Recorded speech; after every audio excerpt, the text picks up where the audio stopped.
இயேசுவே நன்றி. Hallelujah. Praise the Lord. Praise you, Jesus. Thank you, Jesus. Hallelujah. Praise the Lord. Praise you, my King. Praise you, Savior. Praise you, Healer. Praise you, Redeemer. ரத்தத்தால் எங்களை கழுவும் ஆண்டவரே, தூய்மையாக்கும், விடுதலை தாரும், அனைத்து விதமான கட்டுகள் உடைக்கப்படுத்தும். Bind and cast every unclean spirit. எல்லா சுத்தாவிகள் கட்டை நிர்மலமாக்கப்படுத்தும். சமாதானத்தின் ஆவி ஊடுருவி செல்லட்டும். இயேசுவே நன்றி. Hallelujah. Praise the Lord. Praise you, Jesus. Thank you, Jesus. ஜீவ தண்ணீரை குடிச்சும் ஆண்டவரே, ரத்தத்தால் எங்களை கழுவும், தூய்மையாக்கும், விடுதலை தாரும். இயேசுவே நன்றி. Hallelujah. 2 அரசர்கள் 18வது அதிகாரத்துல இருக்கிறோம். அதுல 3வது வசனத்திலிருந்து 7வது வசனம் வரைக்கும் பாத்தீங்கன்னா, அது மட்டும் இல்ல, 2 குறிப்பீடு 29வது அதிகாரத்திலிருந்து 31வது அதிகாரம் எசேக்கியா செய்த எப்படி அவரு இந்த அது தூய்மைப்படுத்தினார் அப்படின்றத நம்ம இன்னைக்கு தியானிக்க போறோம். ஆழங்களை நம்ம புரிஞ்சுக்க போறோம். 2 அரசர்கள் 18வது அதிகாரத்துல 3லிருந்து 7வது வசனம் வாசிக்கிறீங்களா? அவர் தம் தந்தை தாவீதை போலவே அனைத்திலும் ஆண்டவர் திருமுன் நேர்மையுடன் நடந்து வந்தார். அவர் தொழுகை மேடுகளை அழித்து நடுகற்களை தகர்த்து அசேரா கம்பத்தையும் வெட்டி வீழ்த்தினார். மோசேயால் செய்து வைக்கப்பட்ட வெண்கல பாம்பு சிலையையும் உடைத்தெறிந்தார். ஏனெனில் இஸ்ரேல் மக்கள் அன்று வரை அதற்கு தூபங்காட்டி வந்தனர். அது நெகிஸ்தான் என்று அழைக்கப்பட்டு வருகிறது. அவர் இஸ்ரேலின் கடவுளாகிய ஆண்டவரில் முழு நம்பிக்கை வைத்திருந்தார். அவருக்கு முன்னோ இருந்த யூதாவின் அரசர் அனைவரிலும் அவரை போல் வேறு எவரும் இருந்ததில்லை. அவர் ஆண்டவர் மீது பற்று கொண்டு அவரிடமிருந்து விலகாமல் ஆண்டவர் மோசேக்கு இட்ட கட்டளைகளை பின்பற்றினார். ஆதலால் ஆண்டவரும் அவரோடு இருந்தார். அவர் சென்ற விடமெல்லாம் சிறப்புற்றார். மேலும் அவர் அசீரிய மன்னனுக்கு எதிராக எழுந்து அவனுக்கு பணிய மறுத்தார். ஆமேன். ஆமேன். அற்புதமான வார்த்தைகள். இதுல முக்கியமான விஷயம், எப்படி அவர் அந்த நாடை தூய்மைப்படுத்தினார் அப்படின்றத நம்ம பார்க்கணும். இது நம்ம வாழ்க்கையில எப்படி சிந்திக்கணும், நம்ம எப்படி நேத்திக்கு கட்டுகள் இருந்ததோ அந்த கட்டுகள் இருந்து எப்படி விடுதலை பெறுவது அப்படின்னு யோசிக்கிறீங்கன்னா, அது இந்த தூய்மை பெறுவதுலதான் நம்ம விடுதலை பெற முடியும். நம்ம அனைவரும் எவ்வளவு பெரிய கட்டுகளாக இருக்கலாம், பல ஆண்டுகளாக இந்த கட்டுகள் இருக்கலாம், பல தலைமுறைகளாக இந்த கட்டுகள் இருக்கலாம். ஆனா எந்த விதமான கட்டாக இருந்தாலும் நம்மளால விடுதலை பெற முடியும். அதுக்கு சில படிகள் நம்ம சிந்திப்போம். இது எழுதி வச்சுக்கிட்டீங்கன்னா உங்களுக்கு பயனாக இருக்கும் அப்படின்னு ஆண்டவர் சொல்றாரு. இது எழுதி வச்சுக்கோங்க. எல்லாம் உங்களால ஞாபகம் வச்சுக்க முடியும் அப்படின்றது கிடையாது. அதனால எழுதி வச்சுக்கோங்க. சரிங்களா? முதல் படி அப்படின்றது அந்த பாவத்தை, இது பாவமாக நம்ம ஏற்றுக்கொள்ள வேண்டிய ஒரு இத ஆண்டவர் திருவுளத்துக்கு மாறான ஒரு சில செயல் இது பாவம் அப்படின்னு சொல்லி புரிஞ்சுக்கணும். நம்ம முதல் கட்டம் அப்படின்றது அதுதான், ஏற்றுக்கொள்ளணும். ஆண்டவருக்கு ஏற்றபடியான ஒரு விஷயம் கிடையாது, இது பாவம் அப்படின்னு சொல்லி ஏற்றுக்கணும். மனம் மாறுது, ஆண்டவர் மேல நம்பிக்கை வச்சு அவர் இதுல விடுதலை தருவாரு உறுதியா அப்படின்னு சொல்லி இதயத்திலிருந்து நம்ம அந்த பாவத்தை விட்டு விடை பெற்று ஆண்டவர்கிட்ட நம்ம திரும்பணும். 1 யோவான் 1வது அதிகாரத்துல 9வது வசனத்தை எடுத்து வாசித்து பாத்தீங்கன்னா ஆண்டவர் சொல்லுவார், நம்ம பாவத்தை அறிக்கையிட்டோம் அப்படின்னு சொன்னா அவர் விசுவாசமானவர், அவர் பாவத்தை மன்னிப்பார், நம்ம எல்லா அசுத்தமும் நம்ம தூய்மைப்படுத்துவார் அப்படின்னு சொல்லி 1 யோவான் 1வது அதிகாரத்துல 9வது வசனம் வாசிக்கிறீங்களா? இப்பண்புகளை கொண்டிராதோர், குருடர், கிட்ட பார்வையுடையோர், முன்பு தாங்கள் செய்த பாவங்களிலிருந்து தூயோராக்கப்பட்டதை மறந்து போனவர்கள். ஆமேன். 1 யோவான் 1வது அதிகாரத்துல 9 தான் வாசிங்களா? 1 யோவான். ஆமா, 1 யோவான் 1வது அதிகாரத்துல 9. மாறாக நம் பாவங்களை நாம் கொள்வோம் என்றால் கடவுள் நம் பாவங்களை மன்னித்து குற்றம் அனைத்திலிருந்தும் நம்மை தூய்மைப்படுத்துவார். ஏனெனில் அவர் நம்பிக்கைக்குரியவர், நேர்மையுள்ளவர். ஆமேன். ஆமேன். எவ்வளவு கடினமான பாவமாக இருந்தாலும், எவ்வளவு வருடங்களாக இந்த பாவத்தில் நம்ம அடிமையாக இருந்தாலும், எல்லாத்துல ஆண்டவரால நமக்கு விடுதலை தர முடியும் அப்படின்னு நம்ம பாவத்தை அறிக்கையிடணும். அதெல்லாம் விசுவாசிக்கணும், மன்னிக்கணும். 2வது கட்டம் அப்படின்றது மன்னிப்பு. எந்த விதமான கோபங்கள் இருந்தாலும் சரி, மற்றவங்களை நம்ம மன்னிக்கணும். சினம் உள்ள வச்சிருந்திருக்கலாம். நம்ம மன்னிக்கணும். எப்படி இயேசு கிறிஸ்து நம்ம மன்னித்து இருக்கிறாரோ அதே மாதிரி நம்மளும் மற்றவங்களை மன்னிக்கணும். அடுத்த படி அப்படின்றது மன்னிப்பு. இன்னொரு விஷயம் என்ன செய்யணும் அப்படின்னு சொன்னா, மன்னிப்பை பெற வேண்டி இருக்கின்றது. சில பேர் நம்ம என்ன பண்ணுவோம், மற்றவங்களை மன்னிப்போம். ஆனா நான் அந்த மன்னிப்புக்கு தகுதி கிடையாது அப்படின்னு சொல்லி மற்ற ஆண்டவர் கொடுக்கின்ற மன்னிப்பை நம்ம வந்து கிருபை வாழ்க்கையில தடையாக இருப்பது இந்த மன்னிப்பை ஏற்றுக்கொள்ளாதனாலதான். ஐயோ நான் பாவின்னு சொன்னா நம்ம தாழ்ச்சி நினைச்சிருக்கிறோம். அப்படி இல்லை. ஆண்டவர் தருகின்ற மன்னிப்பை நம்ம ஏற்றுக்கொள்ளணும். ரோமியருக்கு எழுதிய திருமுகம் 8வது அதிகாரத்துல 1வது வசனத்தை எடுத்து வாசி பண்ணீங்கன்னா ஆண்டவர் சொல்லுவார் பாருங்க. நமக்கு இப்ப இயேசு கிறிஸ்துவில் நமக்கு ஒரு விதமான ஒரு தீர்ப்பு கிடையாது அப்படின்னு சொல்லி. அதனால அந்த பாவத்தை நம்ம மன்னிப்பை ஆண்டவர் கரத்திலிருந்து ஏற்றுக்கொள்ளணும். அவர் தர மன்னிப்பை நம்ம ஏற்றுக்கொள்ளல அப்படின்னு சொன்னா ஆண்டவர்ல ஒரு பங்கு இல்லை. ரோமியருக்கு எழுதிய திருமுகம் 8வது அதிகாரத்துல 1வது வசனம் வாசிக்கிறீங்களா? ஆகவே கிறிஸ்து இயேசுவோடு இணைந்திருப்போருக்கு இனி தண்டனை தீர்ப்பே கிடையாது. ஆமீன். ஆமீன். தண்டனை தீர்ப்பே கிடையாது. நம்ம மற்றவர்களை மன்னிப்பதை போல் அவரு நம்மளையும் மன்னிக்கணும்னு ஆசைப்படுகிறார். நம்ம ஜெபத்துல என்ன சொல்றோம் அது மாதிரி. சோ அடுத்தது நம்ம வந்து விசுவசிக்கணும். இந்த விஷயத்துல வந்து நம்ம ஆழமான ஒரு விசுவாசத்துல இருக்கணும். சில பேர் வந்து அதுல வந்து முழுமையான ஒரு விசுவாசம் கிடையாது. ஓ இதெல்லாம் போகுமா? பல விதமான கேள்விகள் மனதில் வந்து டவுட்ஸ் நிறைய இருக்கு. யோவான் நற்செய்தி 8வது அதிகாரத்துல 36வது வசனம் அதுல வந்து ரொம்ப தெளிவாக ஆண்டவர் சொல்றாரு. இயேசு ஆண்டவர் விடுதலை தந்தாருன்னா உண்மையான ஒரு சுதந்திரம் உங்களுக்கு இருக்கும், உறுதியான ஒரு விடுதலை உங்களுக்கு கிடைக்கும் அப்படின்னு சொல்லி.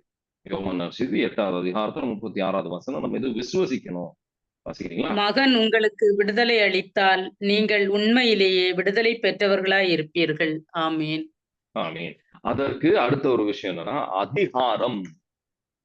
நம்ம அதிகாரம் பெற்றிருக்கின்றோம்.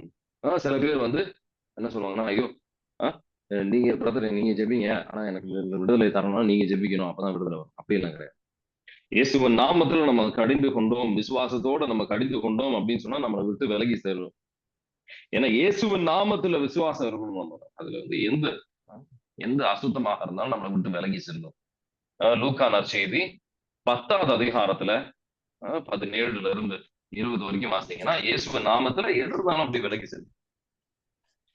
அதுக்கு வந்து அதிகாரம் கிடையாது. இயேசுவின் பிள்ளையாக நம்ம மாறும்போது நமக்கு நம்ம பக்கத்துல ஒண்ணும் இந்த ஒரு அசுத்தமும் நிக்க முடியாது. லூக்கா நற்செய்தி 10வது அதிகாரத்துல 17ல இருந்து 20 வரைக்குமே வாசிக்கிறீங்களா? பின்னர் 72 பேரும் மகிழ்வுடன் திரும்பி வந்து ஆண்டவரே உமது பெயரை சொன்னால் பேய்கள் கூட எங்களுக்கு அடிபணிகின்றன என்றனர். அதற்கு அவர், வானத்திலிருந்து சாத்தான் மின்னலை போல விழக்கண்டேன். பாம்புகளையும் தேள்களையும் மிதிக்கவும் பகைவரின் வல்லமை அனைத்தையும் வெல்லவும் உங்களுக்கு அதிகாரம் கொடுத்திருக்கிறேன். உங்களுக்கு எதுவுமே தீங்கு விளைவிக்காது. ஆயினும் தீய ஆவிகள் உங்களுக்கு அடிபணிகின்றன என்பது பற்றி மகிழ வேண்டாம். மாறாக உங்கள் பெயர்கள் விண்ணகத்தில் எழுதப்பட்டிருக்கின்றன என்பது பற்றியே மகிழுங்கள் என்றார். ஆமீன். ஆமீன். முதல்ல பாவத்தை ஏற்றுக்கொள்ளணும். ஆண்டவர் திரும்பி நம்ம வந்து பாவத்தை விட்டு விலகி செல்லணும். நம்ம பாவத்தை அறிக்கையிடணும். ஆண்டவர் நம்மளை தூய்மைப்படுத்துவார். அடுத்தது நம்ம எல்லாரையும் மன்னிக்கணும். மன்னிப்பை ஆண்டவர்கிட்ட இருந்து பெறணும். நம்ம வந்து விசுவசிக்கணும். அடுத்தது என்னன்னா நம்ம விசுவசிக்கணும். விசுவசிக்கணும். ஆண்டவர் உறுதியா நம்மளுக்கு விடுதலை தருவார். அதிகாரம், ஆண்டவரின் அதிகாரத்தை வச்சு நம்ம ஜெபிக்கணும். இயேசுவின் நாமத்துல நான் இந்த பாவத்துல இருந்து விடுபெறுவேன் அப்படின்னு சொல்லி, ரத்தத்தால நான் விடுபெறுவேன் அப்படின்னு சொல்லி நம்ம ஜெபிக்கணும். நமக்கு விடுதலை கிடைக்கும்.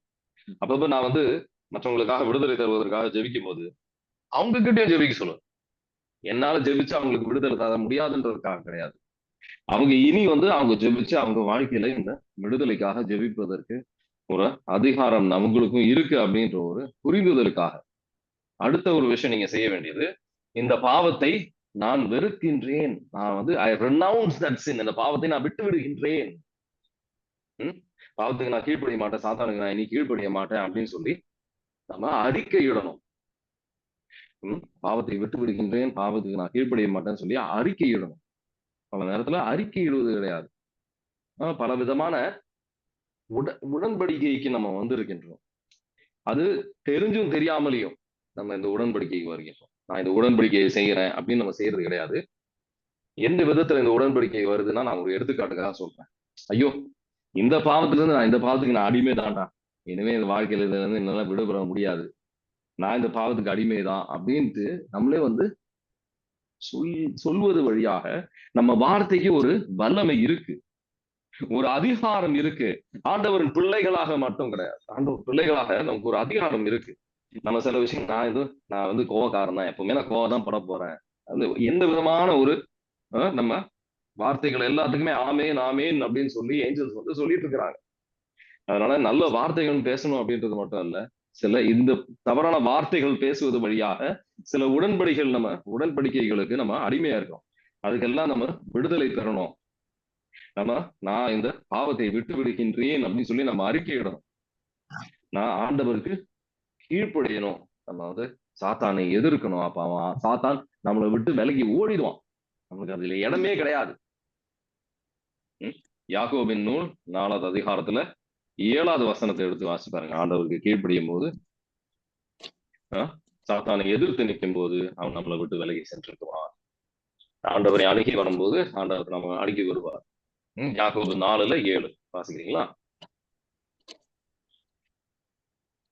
எனவே கடவுளுக்கு பணிந்து வாழுங்கள், அலகையை எதிர்த்து நில்லுங்கள், அப்பொழுது அது உங்களிடமிருந்து ஓடி போகும். ஆமீன். ஆமீன். நம்ம அடுத்தது, நம்ம மனதுல சில கட்டுகள் சாத்தான் போட்டிருக்கோம், சரிங்களா? அதை புரிந்து கொள்ள வேண்டியிருக்கு. ஆண்டவர் வார்த்தை நம்ம சில கட்டுகள், இது வந்து தவறு கிடையாது. இது வந்து நம்ம அந்த தவறுன்றதே புரிஞ்சுக்கிறது கிடையாது. சில பேர் வந்து பாத்தீங்கன்னா தவறுன்றதே புரிஞ்சுக்கிறது கிடையாது. இந்த உலக போக்கினில் நம்ம வந்து சென்று கொண்டு இருக்கின்றோம். மனது வந்து இந்த உலக போக்கினை விட அது மாறாக நம்ம வாழ்க்கையை வாழ வேண்டிய, எப்பவுமே நான் பாவி அப்படின்றது பதிலா நான் ஒரு புனிதர், பாவத்தை நான் வெறுக்க முயற்சி செய்கின்ற ஒரு மனிதர் அப்படின்ற நம்ம அறிக்கை இடணும். எப்பவுமே நான் வந்து பாவி, ஆண்டவரே நான் பாவி அப்படின்னு சொல்லிட்டு இருந்தா நான் பாவத்திலே தான் இருப்போம். அப்படி இல்லை, நான் ஒரு புனிதர் ஆண்டவரோட இந்த பாவத்தை எப்பவுமே பவுல் கடிதம் எழுதும் போது புனிதர்களுக்கு அப்படின்னு சொல்லி, இவங்க பாவங்கள்லாம் அதுக்கப்புறம் பாவங்கள்லாம் செய்ததெல்லாம் அவர் வெளிப்படுத்துவாரு. ஆனா அவர் எழுதுற கடிதம் எல்லாத்துலயும் பாத்தீங்கன்னா அந்த கொரிந்தியர்ல இருக்கின்ற புனிதர்களுக்கு அப்படின்னு சொல்லுவார். நம்ம புனிதர்கள், நம்ம புனிதர்களாக ஆக முயற்சி சென்று கொண்டிருக்கின்ற மனிதர்கள், நம்ம பாவத்தை எதிர்த்து போராடி கொண்டிருக்கின்ற புனிதர்கள் அப்படின்றதான் நம்ம வந்து நம்மளே பத்தி நம்ம சொல்லணும். மற்றவர்களை பத்தியும் அப்படிதான் சொல்லணும். நம்ம மற்றவங்களை பத்தியும் குற்றம் சொல்லணும், நம்மளை பத்தியும் வந்து நம்ம குற்றம் சொல்லிக்கலாம். அப்படி இல்லை. 2 கொரிந்தியர் 12வது அதிகாரத்துல 9வது வசனம் வாசிக்கிறீங்களா? 2 கொரிந்தியர் 12வது அதிகாரத்துல 9வது வசனம். அவரு கிருபை நமக்கு போதும். ஆனால் அவர் என்னிடம், என் அருள் உனக்கு போதும், வலுவின்மையில்தான் வல்லமை நிறைவாய் வெளிப்படும் என்றார்.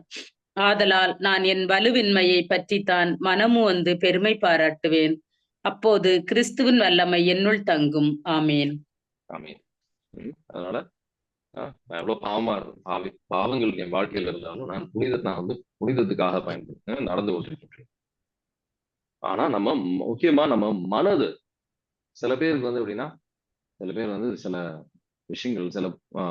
விஷயங்கள் அவங்க செஞ்சுட்டு இருப்பாங்க. மனது மாறணும், நம்ம செயல்கள் மாறணும்.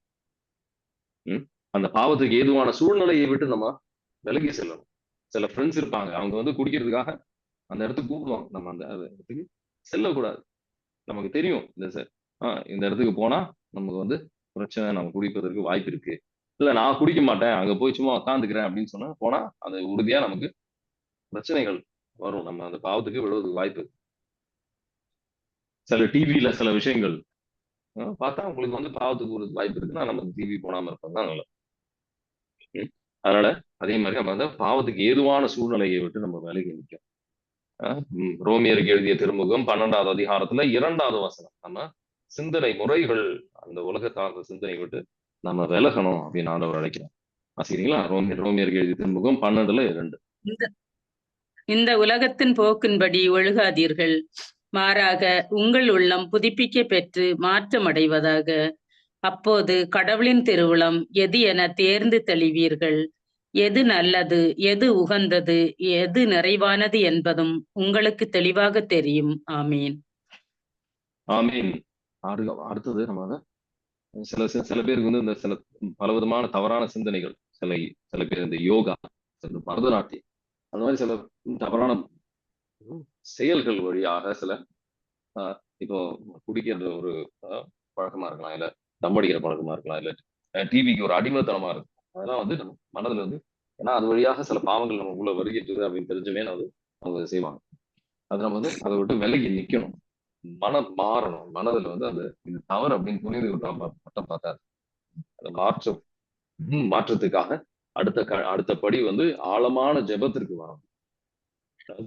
திருப்பாடல் 50வது அதிகாரத்துல 15வது வசனம், ஆண்டவர் அழைத்தோம் அப்படின்னு அழைத்து ஜெபிச்சோம் அப்படின்னு சொன்னா உறுதியாக நமக்கு வந்து ஆண்டவர் விடுதலை தருவா அப்படின்னு சொல்லி நம்பிக்கையோட ஆண்டவரை வந்து அழைக்கணும். வாசிக்கிறீங்களா?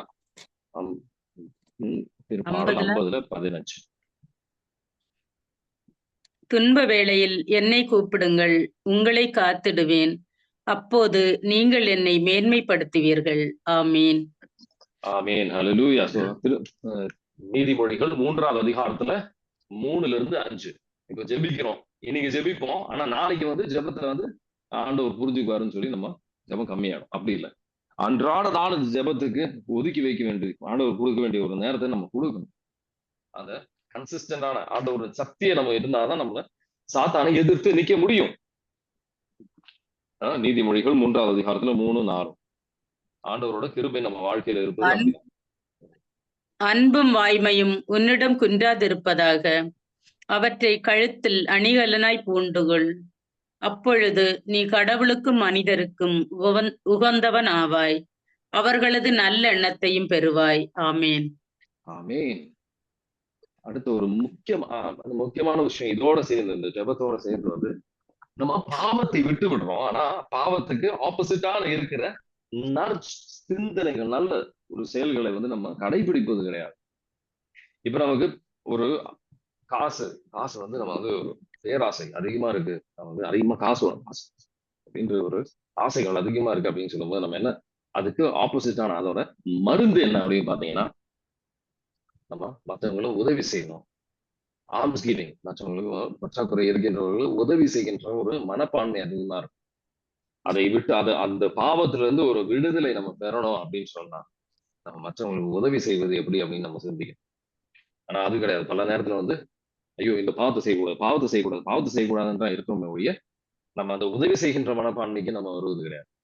அது அப்போ அந்த வளர முடியாது. பாவத்தை விட்டு உறுதியை முழுமையாக விடுபெறணும் அப்படின்னு சொன்னா ஜெபம், ஃபாஸ்டிங், பிரேயர், ஆர்ம்ஸ் கிவிங் அப்படின்னு சொல்லுவோம். இந்த மூன்றுமே கத்தோலிக்க திருச்சபையில அற்புதமா சொல்லி தரோம். இந்த 3 விஷயங்களும் நம்ம வந்து கடைபிடிக்கணும். மத்தேயு 5வது அதிகாரத்துல கடைசி வசனம், ஆண்டவர் நிறைவானவராக இருப்பது போல் நீங்களும் நிறைவாக இருங்க அப்படின்னு சொல்லி, ஆண்டவர் எப்படி நிறைவாக இருப்பது அப்படின்னு சொல்லி 3 விஷயங்களை தான் அவர் சொல்லி தருவார். மத்தேயு 6வது அதிகாரத்துல ஃபர்ஸ்ட் 3 விஷயம், ஜெபம், ஃபாஸ்டிங், நோன்பு, அதுக்கப்புறம் வந்து ஜெபம், நோன்பு, அதுக்கப்புறம் 3வது இந்த ஆர்ம்ஸ் கிவிங், மற்றவங்களுக்கு உதவி செய்வது, பொருளாதார உதவி செய்வது. ஆனா இது எல்லாமே வந்து நம்ம செய்யணும், நம்ம இதுல ஆளப்படணும் அப்படின்னு சொன்னா ஆவியானவரும் உதவி அடுத்த படி அப்படின்றது. ஆவியானவரும் உதவி நமக்கு தேவை. இதுல வந்து நம்ம வளரணும் அப்படின்னு சொன்னா ஆவியானவர், இயேசு ஆண்டவர் என்ன சொல்றாரு, உங்களோட இருப்பதற்காக I will give you a companion அப்படின்னு சொல்றாரு.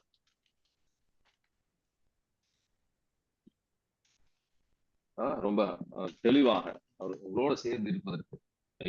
யோவான் நற்செய்தி 14வது அதிகாரத்துல 16வது வசனம் எடுத்து வாசி பாத்தீங்கன்னா, அவர் வந்து உங்களோடு இருப்பார், உங்களை வழி நடத்துவார், நல்ல பாதையில் நாம நல்ல பண்புகளால் வளருவதற்கு அவர் உதவி செய்வார். யோவான் நற்செய்தி 14:16. ஆவியானவருக்கு உங்களோடு என்றும் இருக்கும்படி மற்றொரு துணையாளரை உங்களுக்கு தருமாறு நான் தந்தையிடம் கேட்பேன், தந்தை அவரை உங்களுக்கு அருள்வார். ஆமீன். ஆமீன். இந்த துணையாளர்கிட்ட நம்ம எத்தனை பேர் பேசுறோம்? ஆவியானவரோட உதவி எத்தனை பேர் நாடுகின்றோம்? நம்ம எத்தனை பேர் பேசுறோம்? அவரோட உதவியை நம்ம எத்தனை பேர் அவரோட வல்லமையை நம்ம வந்து புரிஞ்சுக்கிறது கிடையாது. தன் நம்பிக்கை, தன் நடக்கம் அவர் தருகின்றவர். 2 திமோத்தி 1:7 எடுத்து வாசி பாத்தீங்கன்னா, தன்னடக்கம். அவர் வராருன்னா அவரோட நம்மோடு இருக்கின்றாருன்னா அவர் தூண்டுவார். அந்த நல்ல தூண்டுதல்கள் நம்ம உள்ளத்துல வருகின்றது. நீங்க உணர்ந்திருப்பீங்க. அதெல்லாம் இயேசுவாண்டவரோட கிருபையால வருகின்றது. ஆவியானவரோட கிருபையால வருகின்றது. ஆண்டவர் புரிந்து கொள்ள அழைக்கிறார். புரியுதுங்களா? ஆவியானவருக்கு செவி சாய்க்க வேண்டும். செவி சாய்க்கணும். செவி சாய்க்க நம்ம வளருவோம். ரோமியருக்கு எழுதிய திருமுகம் 8வது அதிகாரத்துல 26 ஆவியானவர் நம்ம வலுவற்றவர்கள் அவருக்கு தெரியும். அவர் நம்மளை உதவி செய்வார். ஆனா நம்ம அவர் உதவியை நாடுகின்றோமா? அதான் இங்கே கேள்வி. ரோமியருக்கு எழுதிய திருமுகம் 8வது அதிகாரத்துல 26 வாசிக்கிறீங்களா? இவ்வாறு தூய ஆவியார் நமது வலுவற்ற நிலையில் நமக்கு துணை நிற்கிறார்.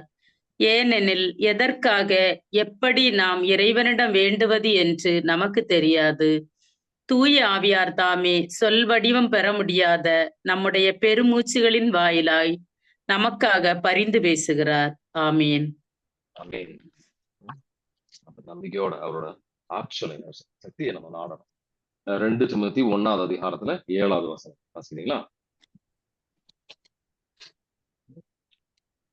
கடவுள் நமக்கு கோழை உள்ளத்தினை அல்ல, வல்லமையும் அன்பும் கட்டுப்பாடும் கொண்ட உள்ளத்தையே வழங்கியுள்ளார்.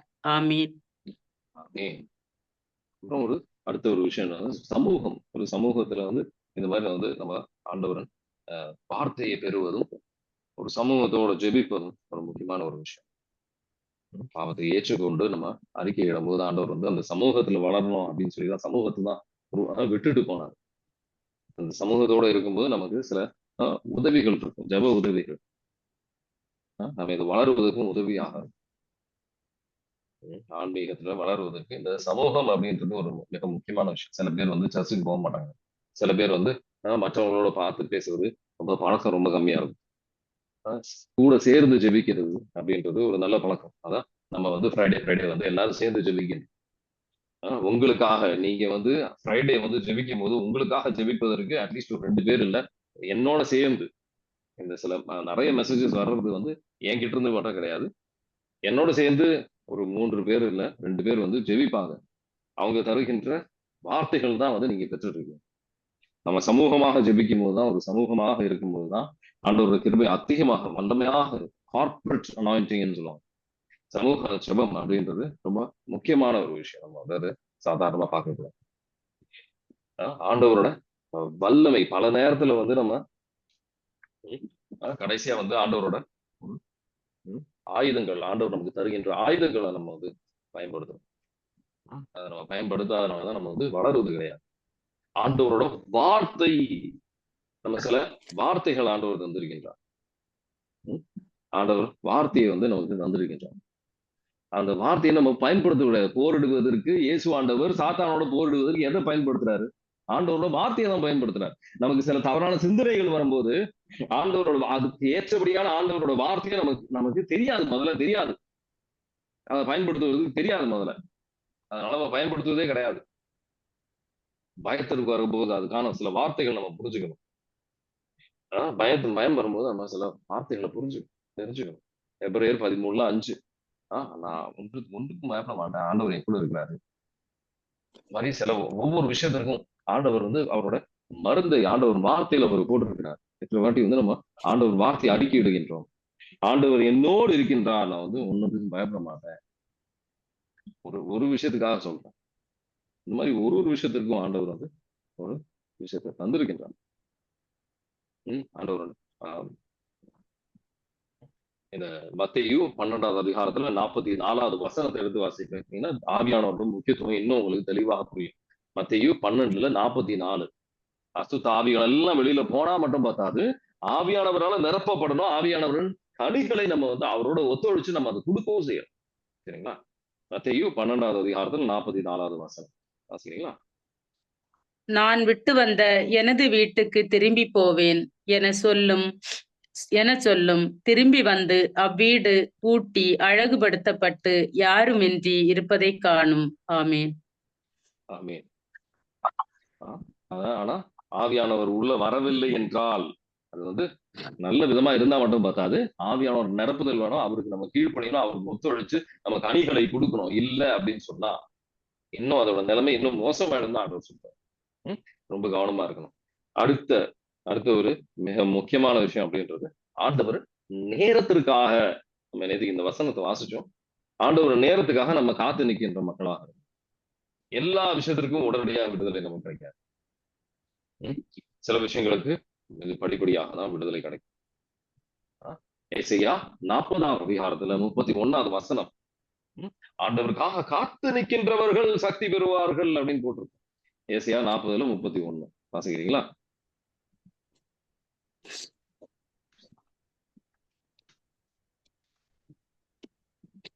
நாற்பதுல 30.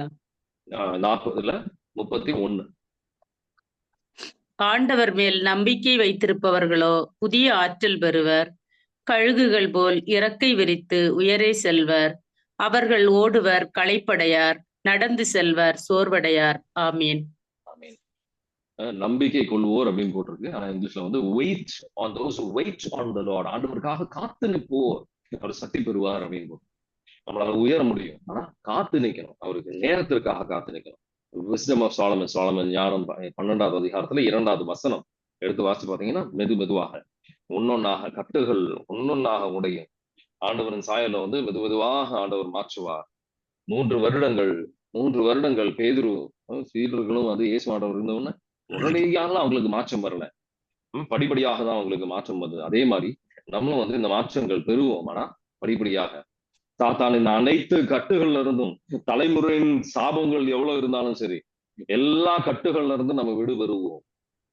ஆண்டவர் பிள்ளைகளாக மாறுவோம், ஆண்டவர் ஆசீர்வாதத்தை பெறுவோம்.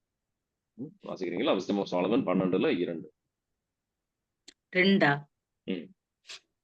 ஆகையால் தவறு செய்பவர்களை சிறிது சிறிதாய் திருத்துகின்றீர். அவர்கள் எவற்றால் பாவம் செய்கிறார்களோ அவற்றை நினைவுபடுத்தி அவர்களை எச்சரிக்கின்றீர். ஆண்டவரே, அவர்கள் தீமையில் இருந்து விடுபடவும் உம்மேல் நம்பிக்கை கொள்ளவுமே இவ்வாறு செய்கின்றீர். ஆமீன். ஆமீன். ஹல்லேலூயா. முக்கியமான ஒரு விஷயத்த வந்து சொல்ல மறந்துட்டேன். ஒரு எடுத்துக்காட்டுக்காக சொல்றேன். இப்ப ஆணவத்திலிருந்து நீங்க விடுபெறணும்னு விரும்புறீங்க அப்படின்னு வச்சுக்குவோம். அப்ப ஆணவத்துக்கு, இந்த ஆணவத்திலிருந்து விடுபடுறோம். ஆண்டவரே எல்லா ஆணவத்தின் எல்லா கட்டுகள் உடையும். ஆண்டவர் தாழ்ச்சி இருக்கின்ற ஆண்டவர் உயர்த்துவார் அப்படின்னு சொல்லி வசனங்கள் எல்லாம் பயன்படுத்துறீங்க.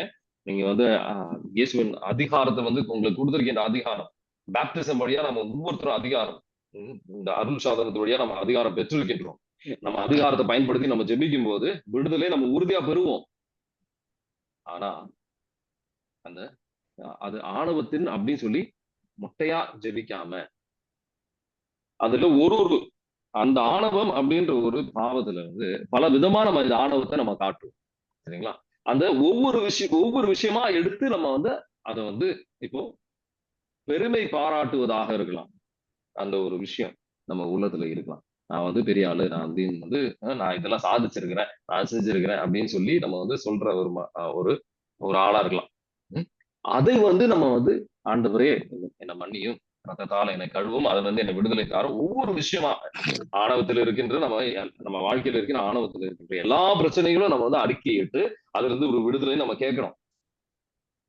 தனித்துவமா வந்து ஒன்னொன்னுக்கும் நம்ம கேட்கணும். நீதி ஹரிக்கின்ற ஒரு விஷயமா இருக்கலாம். நம்ம செய்கின்ற பாவம், அவர் அந்த மாதிரி செஞ்சாரு, அதனால நான் இந்த பாவத்தை செஞ்சேன் அப்படின்னு சொல்லி நீதி ஹரிக்கின்ற ஒரு தவறாக இருக்கலாம், பாவமா இருக்கலாம். எல்லா பாவத்தும் ஒன்னொன்னா வந்து நம்ம வந்து விடுதலை கேட்கணும். சும்மா வந்து ஆணவத்திலிருந்து விடுதலைன்னு மட்டும் வந்து பத்தாது.